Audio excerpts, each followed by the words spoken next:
Hello viewers, నేను మీ Nellore weather man ఖదీర్ని మాట్లాడుతున్నాను. ప్రస్తుతం మనకు రెండు ఉభయ తెలుగు రాష్ట్రాల యొక్క వాతావరణ పరిస్థితులు ఎలా ఉన్నాయి, ఈ రెండు ఉభయ తెలుగు రాష్ట్రాల్లో మనకు రాబోయేటువంటి రోజుల్లో ఎక్కడెక్కడ ఒక మోస్తరు నుంచి భారీ స్థాయిలో వర్షాలు ఉండబోతున్నాయి. అదేవిధంగా ఈ రెండు ఉభయ తెలుగు రాష్ట్రాల్లో మనకు రానున్నటువంటి మరో 2-3 రోజుల్లో ఒక మోస్తరు నుంచి భారీ స్థాయిలో వర్షాలు అనేవి ఉండబోతున్నాయి.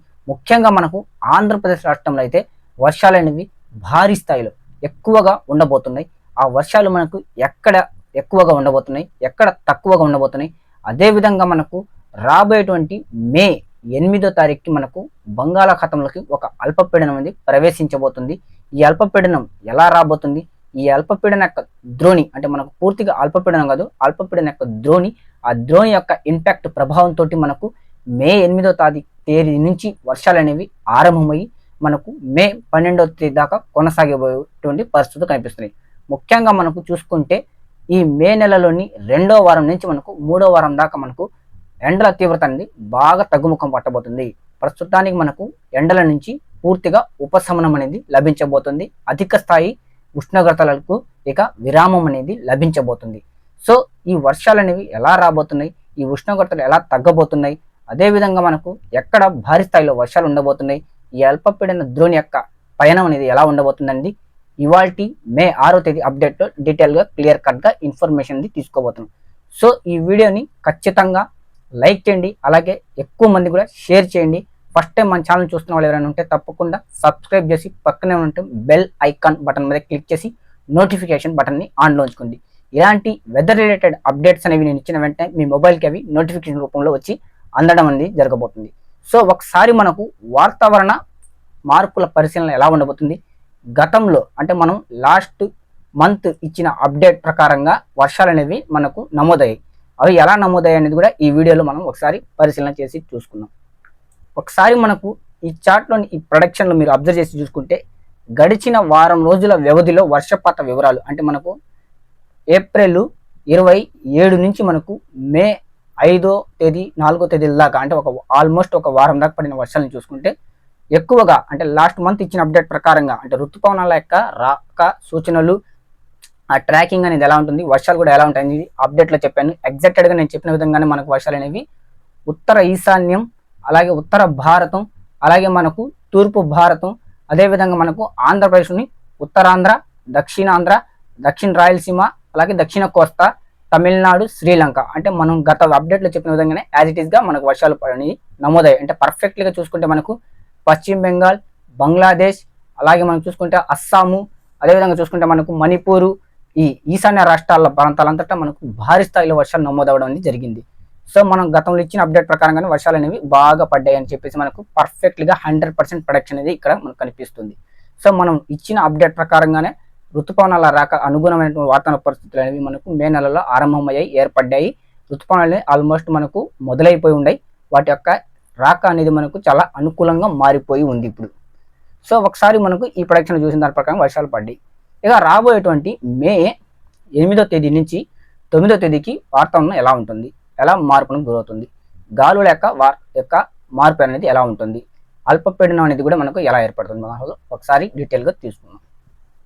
ఈ చార్ట్లోని ప్రొడక్షన్లో మనం చూసుకుంటే మే 8-9కి కోస్తాంధ్రకి ఋతుపవనాలు నైరుతి ఋతుపవనాలు వచ్చేందుకు సూచనలు చాలా క్లియర్ కట్గా అనుకూలంగా ఉంటాయి. అంటే ఆల్మోస్ట్ మనకు వచ్చి చూసుకుంటే మనకు హిందూ మహాసముద్రం మొత్తంలో మనకు ఋతుపవనాల యొక్క కరెంట్ సర్క్యులేషన్ అనేది చాలా స్ట్రాంగ్లీగా, హెవీగా, బాగా బలంగా కొనసాగుతూ ఉంది మనకు. సో గతంలో ఇచ్చిన అప్డేట్ల ప్రకారం చూసుకుంటే మనకు ఉత్తర భారతం పై నుంచి పొడిగాలుల సర్క్యులేషన్ అనేది మనకు పగటి పూట నుంచి ఆరంభమవుతూ మధ్యాహ్నం దాకా కొనసాగుతుంటే ఎండలని బాగా పెరుగుతూ ఉన్నాయి.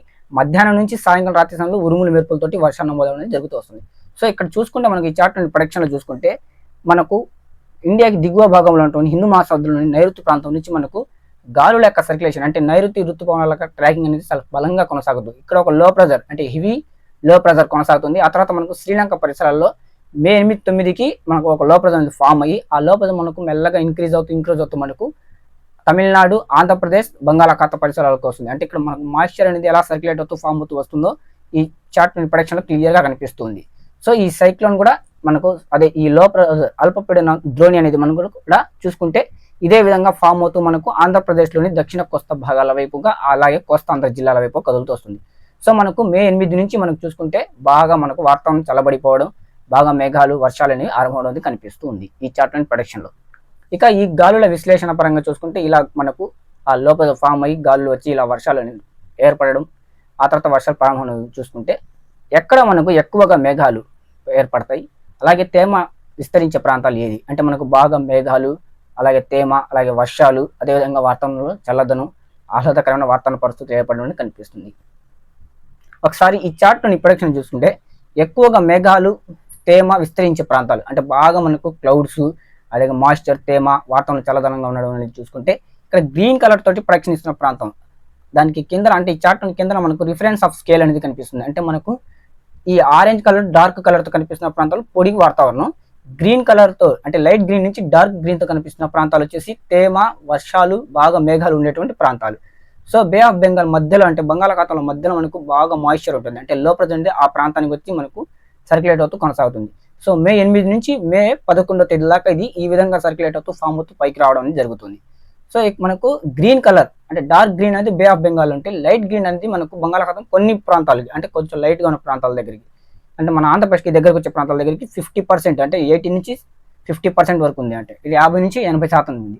అదే మనకు ఇక్కడ కొంచెం చూసుకుంటే కోస్తాంధ్ర భాగాలు అంటే నెల్లూరు జిల్లా దగ్గర నుంచి చూసుకుంటే మనకు ఎక్కువగా ప్రకాశం జిల్లా దాకా మనకు 50% అనేది ఉంది. అంటే ఇలా మనకు మీడియం ఆఫ్ గా గ్రీన్ కలర్ తో కనిపిస్తుంది. అదే ఉత్తర కోస్తా భాగాలు చూసుకుంటే కొన్ని ప్రాంతాల్లో మనకు ఒక 50% గ్రీన్ కలర్ తో ప్రొడక్షన్ ఇస్తుంది. మధ్య కోస్తా, రాయలసీమ ఈ భాగాలు చూసుకుంటే మనకు 10% నుంచి 20% కనిపిస్తుంది. అదే తెలంగాణ, కర్ణాటక, మహారాష్ట్రలో చూసుకుంటే మనకు ఆరెంజ్ కలర్ తోటి ప్రొడక్షన్ ఇస్తుంది. అంటే అక్కడ మనకు అంతగా మాయిశ్చర్ ఉండదు, అంతగా వర్షాలు అనేవి ఉండవు, అంతగా మనకు అక్కడ చల్లదనం అనేది ఉండదు, కొంచెం టెంపరేచర్ అనేది అటు ఇటుగా నమోదవుతూ వస్తూ ఉంటాయి అనేసి ఇక్కడ మనకు కనిపిస్తుంది ఈ చార్ట్లోని ప్రొడక్షన్. ఇక ఈ విధంగా ఉంటే మనకు అంటే ఈ సిస్టమ్ అంతా ఇలా సర్క్యులేట్ అవుతూ కదులుతూ వస్తుంటే వర్షపాతం ఎలా ఉంటుంది అనేది ఒకసారి చూద్దాం. ఈ చార్ట్లోని ప్రొడక్షన్లో చూసుకుంటే మనకు వర్షపాతం సూచన అంటే మనకు వర్షాలు ఎక్కడ దాకా వస్తాయి అంటే మనం ఇప్పుడు ఇచ్చిన అప్డేట్ ప్రకారం చూసుకుంటే మనకు మే 8 నుంచి 8, 9, 10, 11 ఈ తారీఖుల్లో మనకు భారీ వర్షాలను చూసేందుకు అవకాశాలు చాలా స్పష్టంగా కనిపిస్తున్నాయి. అంటే ఈ చార్ట్లో ప్రొడక్షన్ చూస్తే తెలంగాణ, ఆంధ్రప్రదేశ్ ఈ రెండు రాష్ట్రాలు అనేది మనకు చాలా క్లియర్గా కనిపిస్తూ ఉన్నాయి. సో దీంట్లో మనం చూస్తే ఆంధ్రప్రదేశ్లోని మనకు దక్షిణ భాగం అంటే ప్రకాశం, నెల్లూరు, తిరుపతి, చిత్తూరు అంటే దక్షిణ కోస్తా, దక్షిణ రాయలసీమ జిల్లాలకి భారీగా వర్షాలు అనేవి మనకు మే 9 నుంచి 11వ తారీఖు మధ్యలో మనకు బాగా ఉంటాయి వర్షాలు.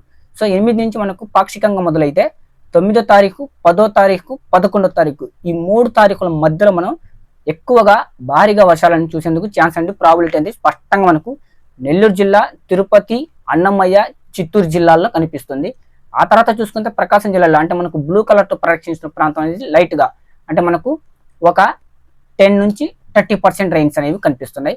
అదే మనకు మధ్యాంధ్ర అంటే సెంట్రల్ ఏపీలో చూసుకుంటే మనకు గుంటూరు, చీరాల, బాపట్ల, కృష్ణా, ఏలూరు, ఎన్టీఆర్, అలాగే మనకు నూజివీడు, నందిగామ, అదేవిధంగా కృష్ణా జిల్లా ఇక్కడ దాకా చూసుకుంటే మనకు వర్షాలు కొంచెం తక్కువగా కనిపిస్తున్నాయి. ఆ తర్వాత కృష్ణా జిల్లా పైనుంచి చూసుకుంటే అంటే మనకు పశ్చిమ గోదావరి జిల్లాకి పైకి వెళ్లే కొద్దీ మనం చూసుకుంటే మనకు అంటే మనకు అనకాపల్లి, విశాఖ, శ్రీకాకుళం, అలాగే విజయనగరం, అలాగే అల్లూరు సీతారామరాజు జిల్లా, అలాగే లంబసింగి, అరకు వ్యాలీ అంటే మనకు పశ్చిమ ఆంధ్ర ప్రాంతాలు, ఉత్తర పశ్చిమ ఆంధ్ర ప్రాంతాల్లో చూసుకుంటే వర్షాలు అనేవి ఒక 30% నుంచి 50% రేంజ్ అనేవి ఉంటాయి. ఎక్కువగా వర్షాలు అనేవి చూసుకుంటే అత్యధిక స్థాయి వర్షాలు అనేవి చూసుకుంటే మనకు నెల్లూరు జిల్లాలో స్పష్టంగా కనబడతాయి. అంటే మనకు సెంట్రల్ నెల్లూరు నుంచి మనకు సౌత్ నెల్లూరు అంటే తమిళనాడుకి చాలా దగ్గరగా ఉండే పార్ట్ దగ్గర దాకా మనకు వర్షాలు అనేవి బాగా ఉండడం అనేది జరుగుతుంది. అంటే ఈ సిస్టమ్ అంతా మనకి ఎలా అంటే శ్రీలంక దగ్గర నుంచి బాగా ఇంక్రీజ్ అయ్యి పైకి వచ్చి బంగాళాఖాతంలోకి ఫామ్ అవుతూ బంగాళాఖాతంలో నుంచి మనకు మాయిశ్చర్ని తీసుకుంటూ మళ్ళీ మనకు ఆంధ్రాలోని దక్షిణ కోస్తా భాగాల్ని హీట్ చేస్తూ పూర్తిగా మనకు తమిళనాడు మీదకి వెళ్తూ ఆ తర్వాత కేరళను తాకుతూ మళ్ళీ బే ఆఫ్ బెంగాల్లోకి సర్క్యులేట్ అవుతుంది. అంటే ఈ సిస్టమ్ మొత్తం మనకు ఆంధ్రప్రదేశ్ దక్షిణ భాగాన్ని తాకుతూ పూర్తి తమిళనాడుని తాకుతూ మళ్ళీ మనకు బంగాళాఖాతంలోకి సర్క్యులేట్ అవుతూ శ్రీలంక దగ్గర నుంచి మళ్ళీ అంటే ఈ సర్క్యులేషన్ అంతా ఇలా మనకు సర్క్యులేట్ ఫామ్ అవుతూ రావడం అనేది జరుగుతుంది. సో స్పష్టంగా వర్షాలను మనం వచ్చేసి మే 8వ తారీఖు పాక్షికంగా చూస్తాం. మే 9వ తారీఖు సాయంత్రం నుంచి వర్షాల ఉధృతి క్రమంగా పెరుగుతుంది. మే 10వ తేదీకి ఎక్కువగా వర్షాలను పడేందుకు ప్రభావితం చేస్తుంది.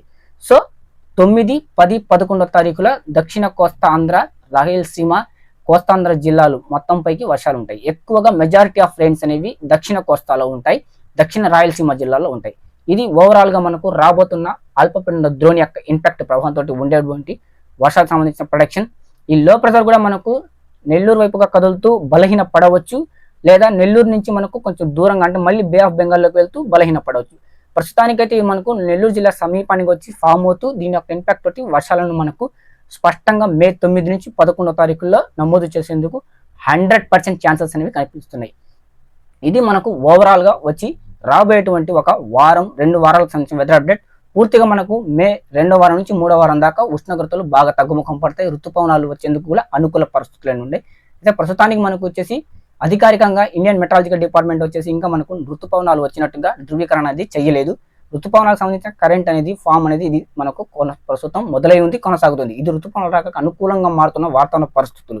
సో ఇదండి ఓవరాల్గా మనకు 2 తెలుగు ఉభయ రాష్ట్రాలకు సంబంధించిన వెదర్ రిలేటెడ్ అప్డేట్. నా వీడియో అనేది మీకు నచ్చినట్లయితే తప్పకుండా ఒక లైక్ ఇవ్వండి, ఇతరులకు షేర్ చేయండి. థ్యాంక్స్ ఫర్ వాచింగ్ మీ నెల్లూరు వెదర్ మ్యాన్.